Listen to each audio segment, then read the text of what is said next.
homework that you need asked. Question 10. Okay? Let me.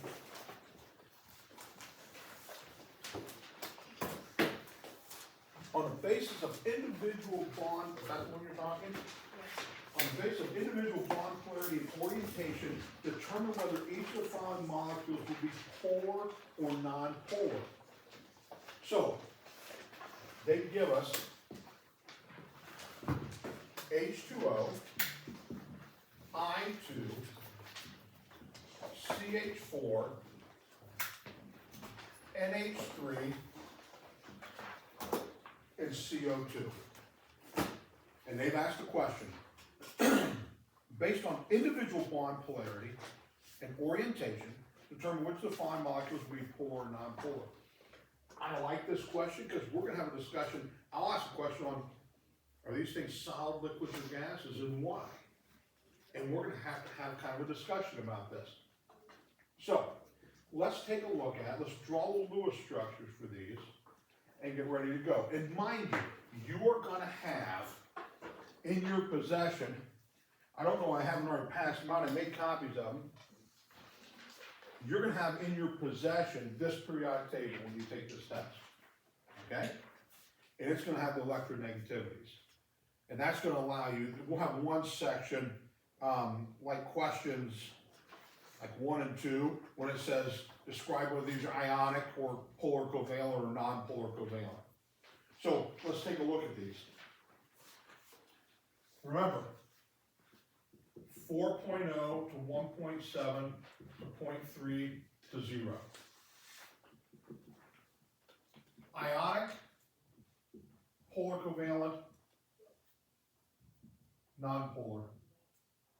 Those are the ranges. What type? Without your periodic table. Has to be non-polar. Whatever it is, this was Ronnie and Randy Port's fighting right here. This was a perfect tie. So this is definitely non-polar. Would everyone agree that, let's draw Lewis structures. Iodine, 2 times 7 is 14. Iodine bonded to iodine.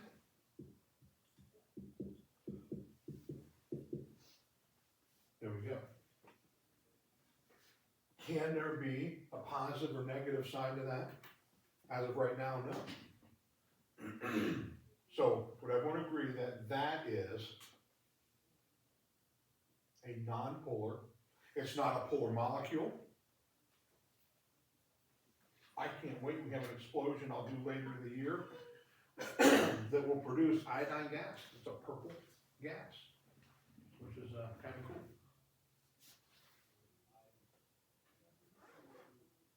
Let's pick another one. Which one do you want to do next? CH4. This one? All right. What type of bond? Polar, non-polar. So if we look up carbon, it is a 2.5, and hydrogen is a 2.1. They're electronegativities. That's a polar. All right, so we have a polar bond here. Now watch this. Carbon, let's draw a Lewis structure. Carbon, 1 times 4 is 4. Hydrogen, 4 times 1 is 4. We have a total of 8. Carbon's going to bond in 4 places. Here it is, surrounded by hydrogens. 2, 4, 6, 8. We've got it drawn. Everyone agree? Now, is that molecule, we've said that this bond, the carbon is pulling those electrons closer to it. But can we draw a line through that molecule and say, partially negative, partially positive? No. It's not a polar molecule. As a result, here we are, 16 grams per mole,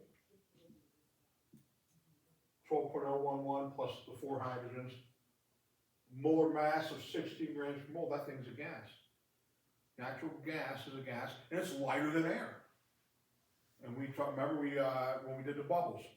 We have that rose to the ceiling, we lit it on fire.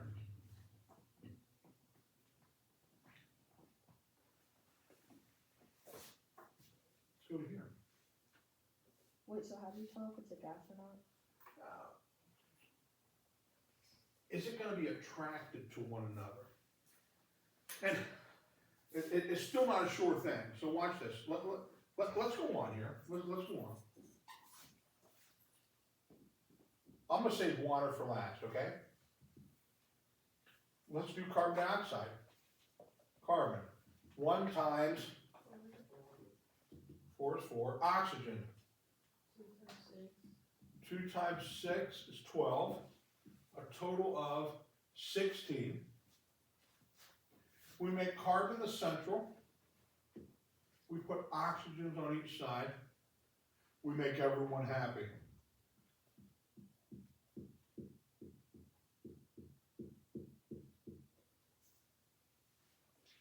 2, 4, 6, 8, 10, 12, 14, 16, 18, 20. We've made a mistake. We've mistakenly added too many. We replace with double bonds. We subtract 2 from here and 2 from here. That drops us to 18. We subtract 2 from here and 2 from here. That drops us to 16. Watch this. 2, 4, 6, 8. That's happy. 2, 4, 6, 8. That carbon's happy. 2, 4, 6, 8. That oxygen's happy.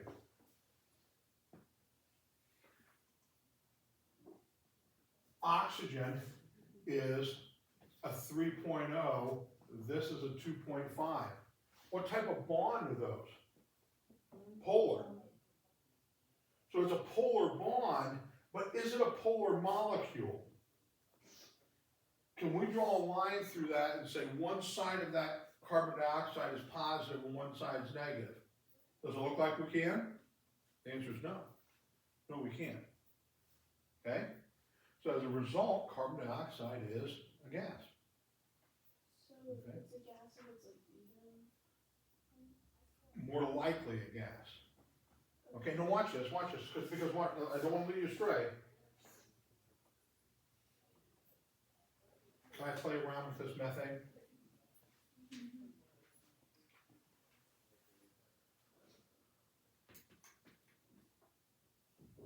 If I add an oxygen to it, and we have methanol, all of a sudden it's a liquid. And it's still the same, watch this. I had 16, I'm at 32 grams per mole. The same mass as oxygen gas. Watch this. Here's oxygen gas. 32 grams per mole, 32 grams per mole. This one's a liquid, this one's a gas. Why? They're the same mass. Because if you split that, it's unequally I positive. can now say, I have a partially positive end, those electrons give me a partially negative end. We're talking hydrogen bonding. We're talking it's a dipole, and then we have hydrogen bonding. So here's our hydrogen bonding. Watch this. Another one of these comes along. I'm not gonna ask the definition of a hydrogen bond, but do you remember that definition?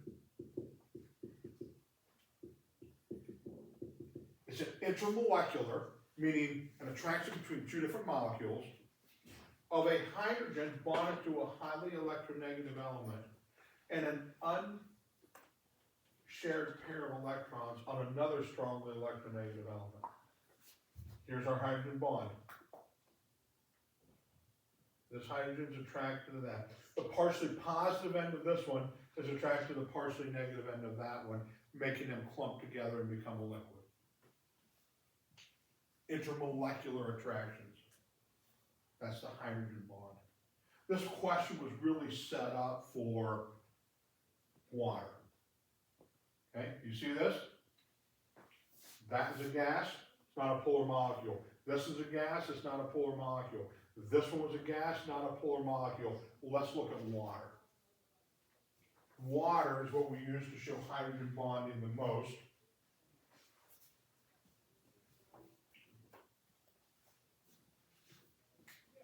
Don't be confused. Remember this. I just added oxygen to this, making it methanol and changing it. A question came up. Let me go back to your question.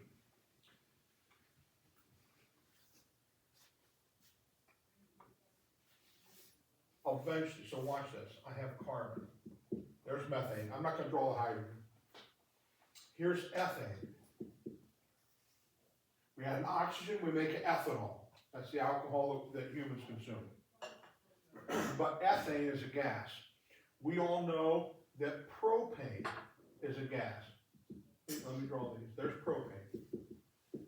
I heat my house with propane. Okay, it is a gas. If you've ever used a butane lighter, there are 4 carbons. It's a gas. Now watch this. This is getting big. This is up to 58 grams per mole. That's a big molecule. There's one more that is a gas. Pentane with 5 carbons is a gas. But now we're getting big. What we had at essentially 12, add 14 to that. So you're at what, 72? All right, yeah, you're at 72 grams per mole. That's the last one that's a gas. Then all of a sudden, watch this. We now go to 6, we're at hexane, we're at septane, and we're at octane. We should all be familiar with octane. Octane is what we burn in gasoline. And it is 8 carbons surrounded by hydrogens. Again, that's not a polar molecule. Would everyone agree? It's not a polar molecule. Would you agree it's going to be a big enough molecule that's going to be moving slow enough now? As they get bigger, they move slower. Then eventually that will be held together as a liquid. Okay? So I don't expect you to know this, but I'll give you ones. I'll tell you whether it's a gas or liquid, and then I'll have you explain why. Are we gonna have to do that on this next test? Yeah. Okay? The main one being, watch this. Let's look at this next one.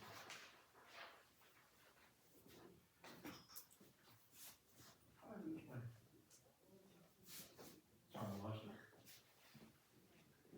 The one we've been waiting for. Water is the main one, just because of how important it is in our lives. So let's look at water.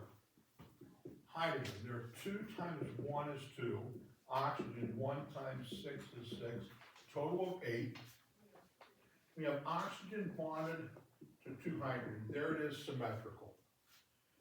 Now, this doesn't show it. It doesn't show that this structure, remember I told you we're not really worried about VSEPR theory, whether stuff's linear or whether stuff's bent.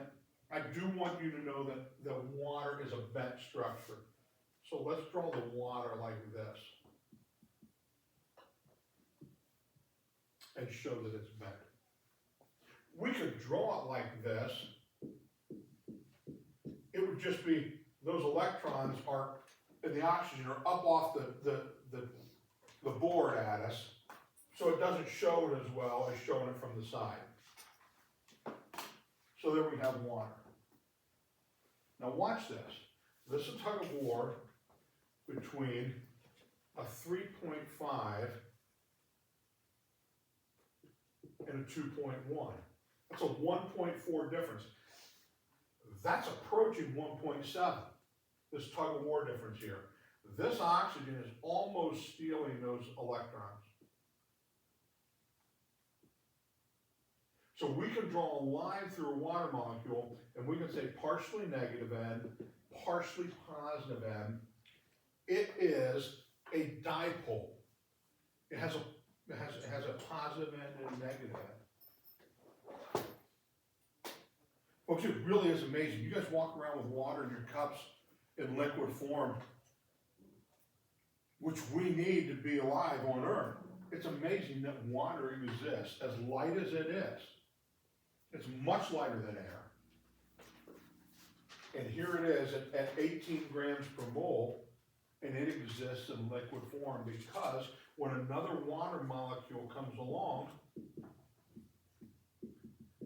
it has a partially negative end and a partially positive end.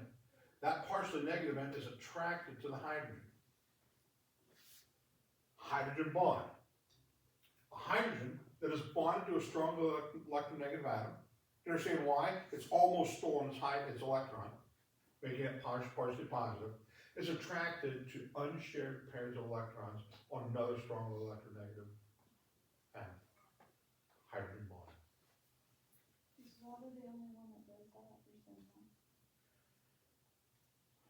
Ethanol, methanol, remember when I took, so there are some other ones. Remember when we took and we added an oxygen to that methane? All of a sudden, then we have the partially negative end and the partially positive end over here. Yeah, but like, cause if you arrange water in a different way, then it would be even, like if you went straight across. No, Okay. it would pop up off the chalkboard at us. And the negative would be up here and the positive would be those hydrogens down. Do you understand? You can't see it. You can't see it drawing it that way. It is a bent structure. How, So I don't care about Vesper theory, except for water. You need to know that water is not linear, water is bent.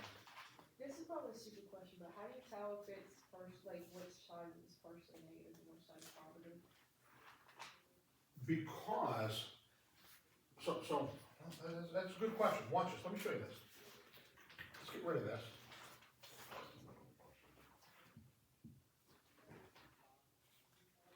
This is a 2.5 and tug of war with a 2.1. All those hydrogens are partially positive.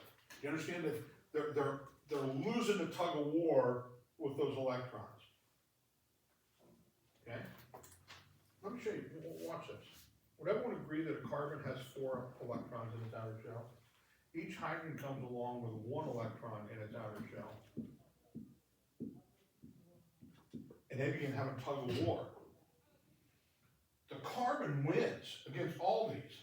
So it pulls these electrons closer to itself.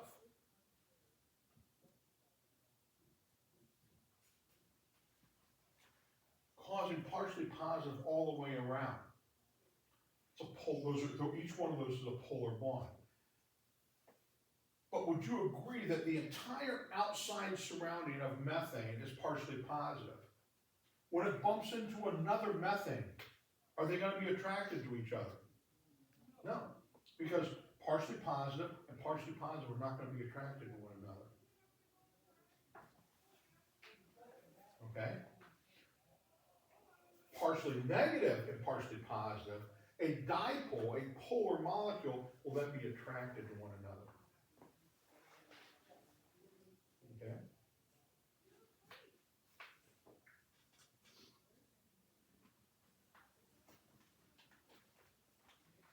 I almost don't want to talk about ammonia.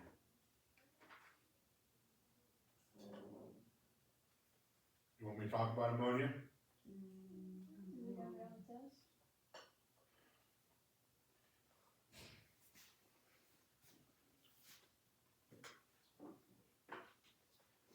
Maybe because it's lighter. Watch this. Water is 18 grams per mole. Ammonia is only 17 grams per mole. Ammonia is a polar molecule.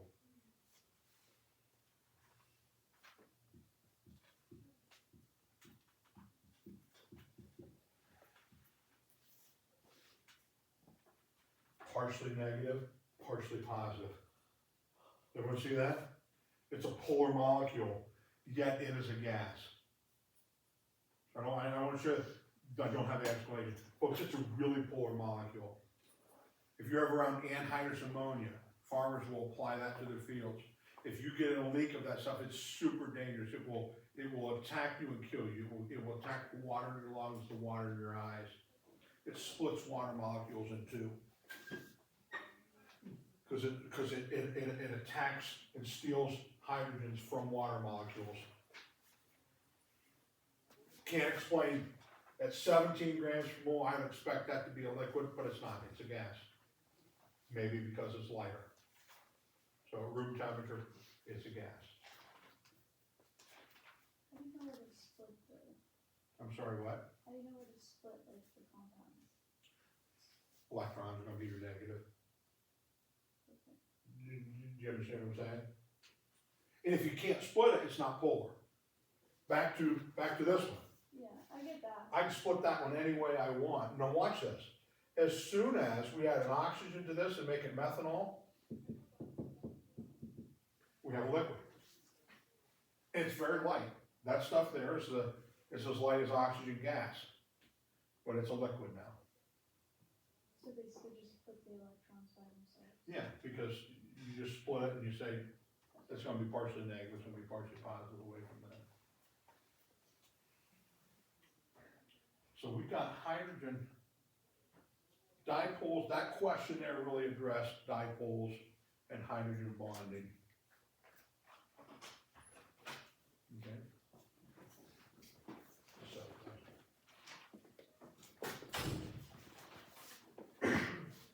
Thank you. Did that help? That's a good question. Somewhat? Maybe. Sometimes it makes it worse, maybe to make it better. Can I jump ahead? Let's skip metallic bonds for a little bit. Let's jump ahead to a London dispersion force. Let's do that.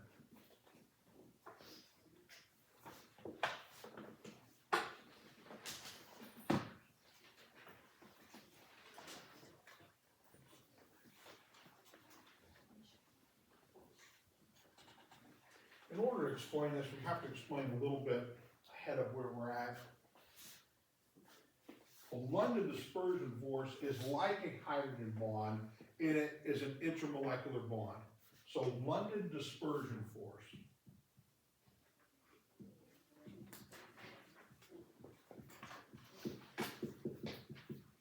Again, intermolecular. Between two different molecules.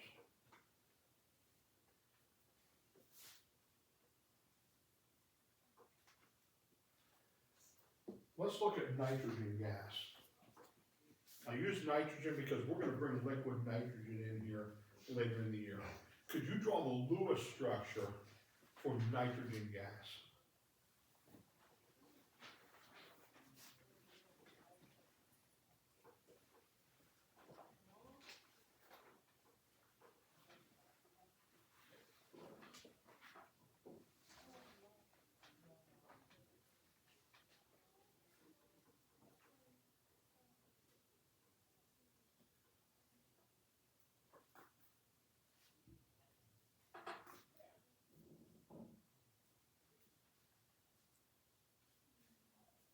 Very good, very good.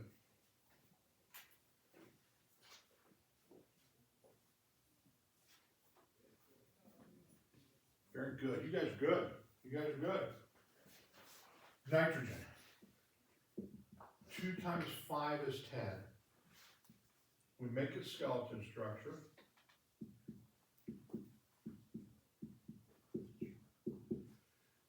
We satisfy the octet rule. Then we check. 2, 4, 6, 8, 10, 12, 14. We've added way too many. We only have 10. We erase 2 and erase 2, we go double bond. Still not enough, it gets us down to 12. Erase 2, triple bond. Polar or non-polar covalent? Not polar. We have a perfect time. A 3.0 in tug of war with a 3.0, they're perfectly sharing. Can we draw a line through that and say it's partially positive, partially? It is not a dipole. It is not a dipole. It is a non-polar molecule. Now here's what causes scientists problems. Watch this. If we cool this down, and we cool it down, and we cool it down, it will slow the particle down.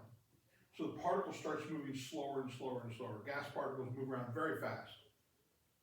Eventually, we can get this to turn to a liquid. Now, we have to go to negative 320 degrees Fahrenheit. It's very cold. But we can get this to liquefy. What does that mean? There has to be some polarity. There has to be some polarity if this turns to a liquid. This is where the London dispersion force comes in. Let me try to show this. Can I replace these?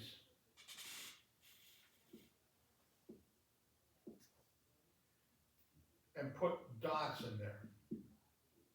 Don't agree that that's 6 electrons being shared. Don't agree with that?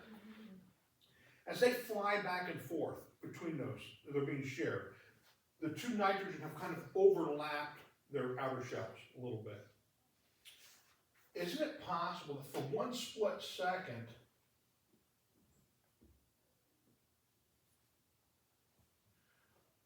the electrons are closer to this one, cause it to be partially negative on this end and partially positive on this end? So it's called an instantaneous polarity. When you think of London dispersion force, I want you to think instantaneous polarity. Listen, when it comes to chemistry, we like instants, am I right? We now have man-made, we now have man-made elements on this chart that exist for a millionth of a second. Okay? So we're talking here too, just an instant. If, for just an instant, we're partially negative and partially positive on this non-polar bond, isn't it possible that if during that instant it bumps into another nitrogen that's moving slow, could there be a London dispersion force, an intermolecular attraction between, watch this,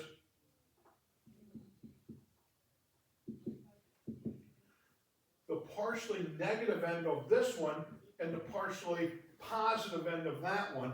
We'd have a London dispersion force, a very weak force, holding them together as a liquid. Does everyone understand that? At room temperature, they're hitting each other and bouncing off at 1,000 miles per hour. I don't have any football players in here. Any football players in here? Anyone watch football? Have you ever seen defensive back come up and hit a wide receiver and not wrap up? And they just bounce off of one another and the wide receiver just keeps running? In football, you're taught to wrap up. So during that collision, you want to hold on. So when these gases are room temperature, they're moving around 1,000 miles per hour. They're not at all attracted. I mean, they're bouncing off like bouncy balls. I mean, they're not attracting at all. If we slow them down significantly to negative 320 degrees Fahrenheit, all of a sudden these particles are moving slow enough that when they bump into one another, we may have a partially positive and partially negative at that time, and they start to cling together. And it can liquefy. Kind of a weird thing. That is the London dispersion force. It's best drawn, it probably needs a drawing and an explanation to explain London dispersion force. It's instantaneous polarity. By more electrons being closer to this nitrogen than this one, giving it partially negative, partially positive. If at that same time they're moving slow enough, we can have an intermolecular attraction called a London dispersion force, help those cling together. Room temperature, never going to happen. They're going to bounce apart. London dispersion force, hydrogen bonding, dipole.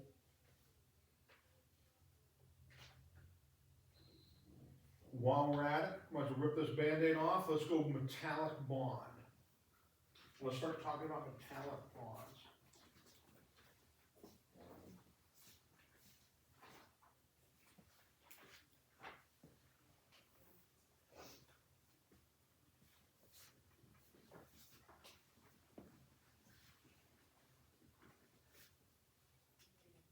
Metallic bonds. Is that right? 2 L's in that? Yep. Metallic bonds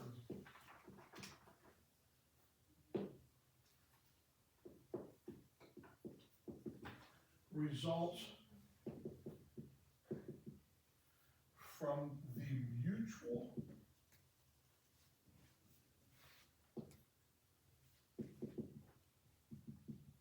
attraction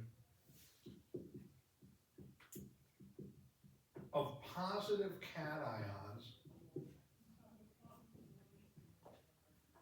for mobile electrons. Kind of a weird definition. results from the mutual attraction of positive cations for mobile electrons.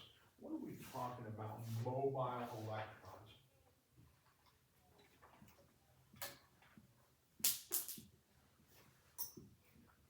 Let's say we have a bunch of atoms packed together.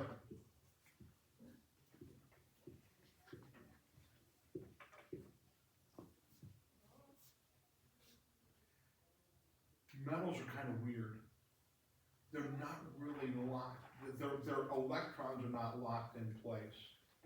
So electrons from this particle aren't attached to it.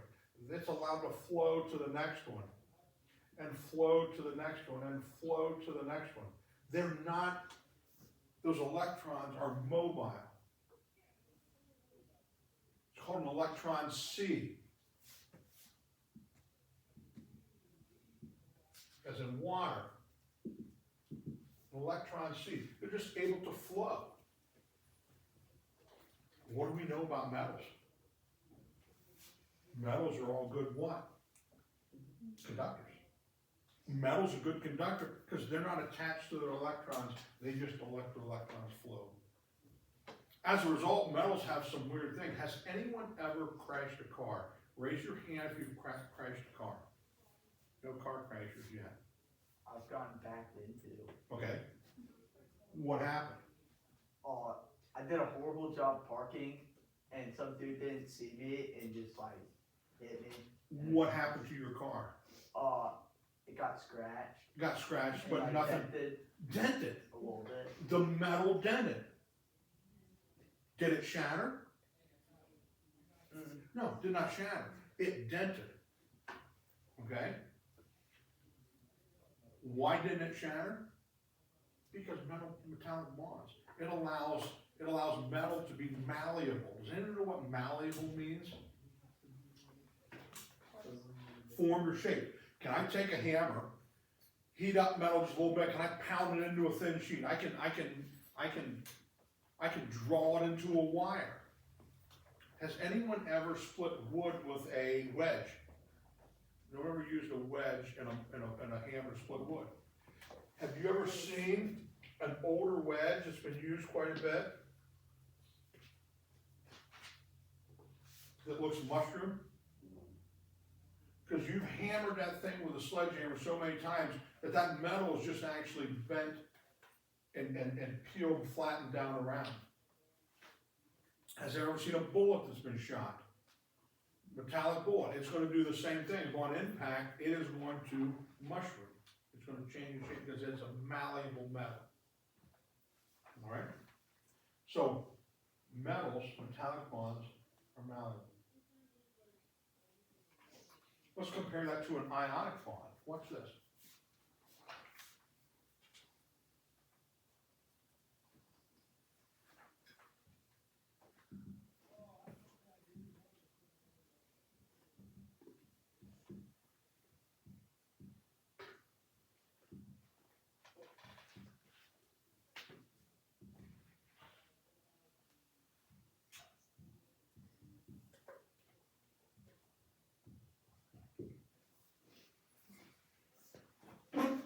What do you think that is?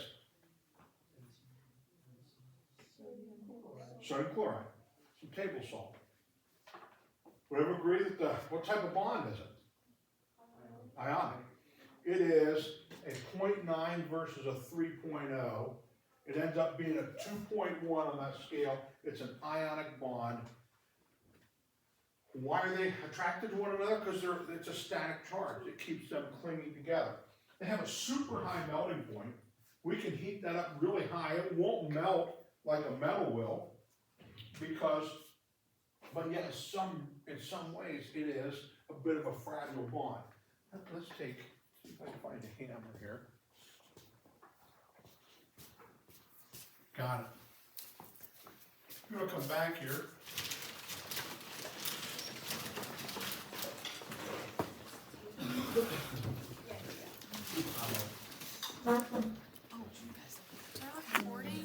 Should we turn it? Should we turn it? Oh. Why is it recording? No, don't. Kylie.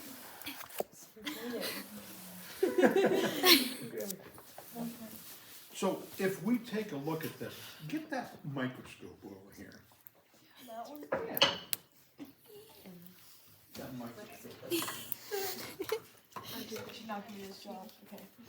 Now, do we need a slide for that? We probably need a slide for that, don't we? Imagine his face on Wait, what is this Plug the for? thing in, see if it works.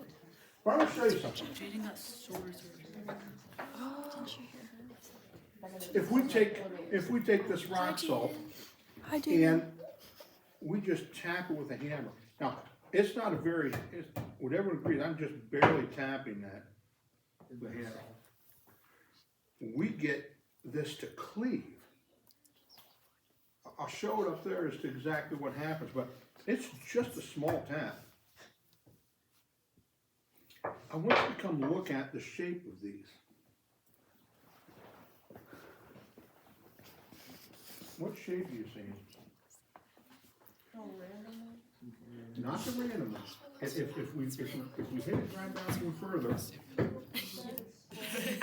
are you seeing little squares? Yeah. That's gonna cleave into squares. That's the crystal structure of, Sorry, we're gonna zoom in on have you shut the camera off? Wait, guys, just grab it. No, I was zooming in on what the salt looks Okay. like. Just go show it up Yeah, there. just go But show it up there. if we get No, I'm salt, scared to if we pick it get, I don't think I'm messing Should I? around. Can we get some table salt? No, I'm scared, guys. Have you ever looked at table salt before? What shape is it? It's gonna drop though. Yeah, I'm too Triangle scared. cubes. We look at that,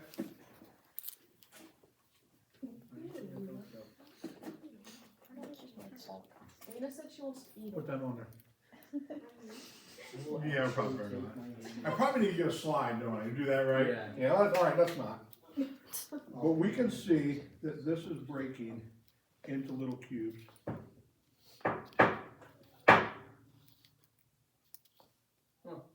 Every time. Wow. Okay. So, different compounds have different crystal structures. Table salt, because of that, breaks into cubes. I'll show you why when we get back to the board, because it's a 1-to-1 ratio. So let's take a look at this. Flip her around. Just following Lena. There you go. Yay. Hi, Jaden.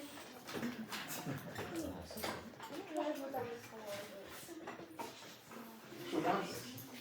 Though we can add tremendous amount of heat to that to try and get it to melt, it will not melt. Watch what happens if we tap this just a little bit and we get this to slide over.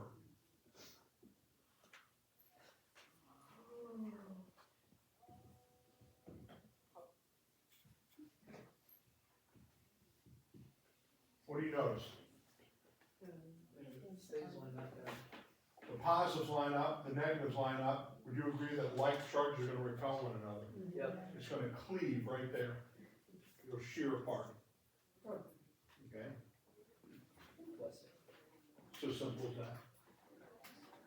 And that's what's different from a metallic and Metallic bond, we can hammer that thing any way we want. It's not, so that's why when you wreck a car, it'll crumble, it's not gonna shatter. What will glass do? It's gonna shatter. So you have, in a car crash, you're gonna have shattered glass. You might even have plastic on your car that breaks, Yeah.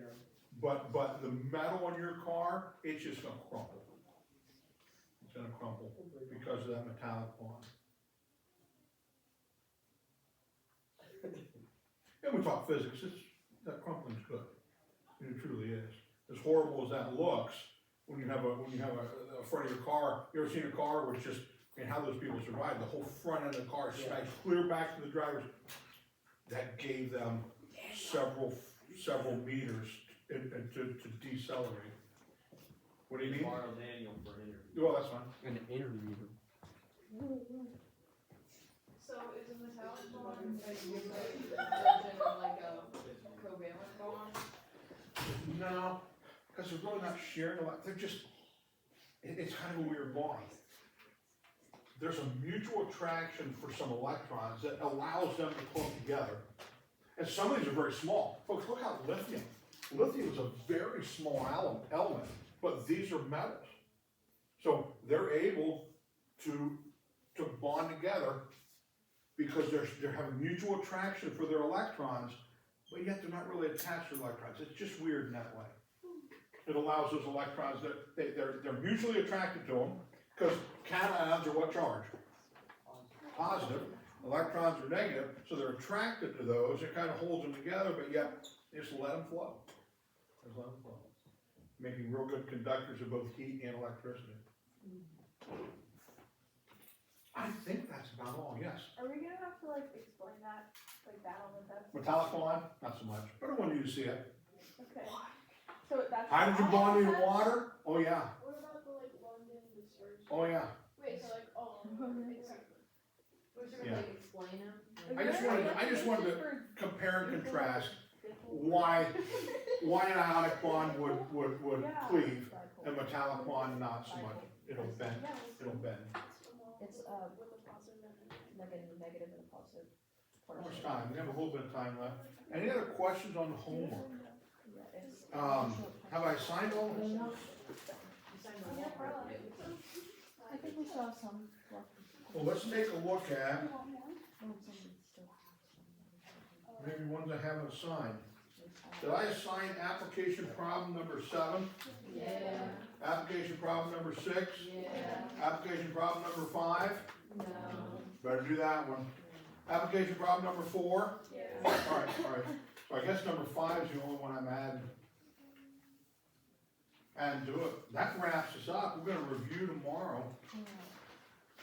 Gosh, we haven't talked about weather. We really need to talk about weather because of hydrogen bonding. Folks, it's miraculous. It truly is. We're able to get water evaporate from the ocean, go up thousands of feet, get blown by the wind thousands of miles inland, and then rain back to earth in liquid or solid form. It's amazing. Gets me fired up about our first snow day. It's gonna come back in solid form one of these days. It's gonna ice up the roads. Did you do well in your interview? I think so. Share with the class, what was it? So they were asking me questions, well, because I got one of the lead roles for the con, and yeah, Pretty quick. really interesting. Must not have been an in-depth interview. There's 3 questions. Question, were they worded so you couldn't say yes or no? Or were you able to just say yes or no? They were definitely worded so I couldn't say. Gotcha, yeah, so you had to say no. Yeah. Well, that's good. The first question is, what my character like? So they're not complete rookie at an animal. Are you happy about getting your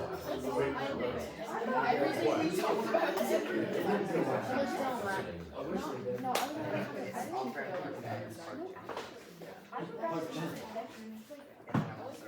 All right, I'll give you time to work on. I'll give you time to work on the rest of this. We're about out of here anyway.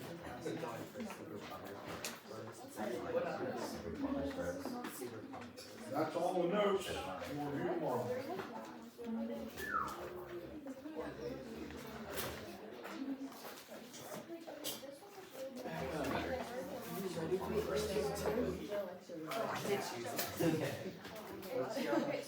If you guys want to turn that off, you can. Does anyone know how to do it? You gonna mess it up? Probably not. It says, what's a meter?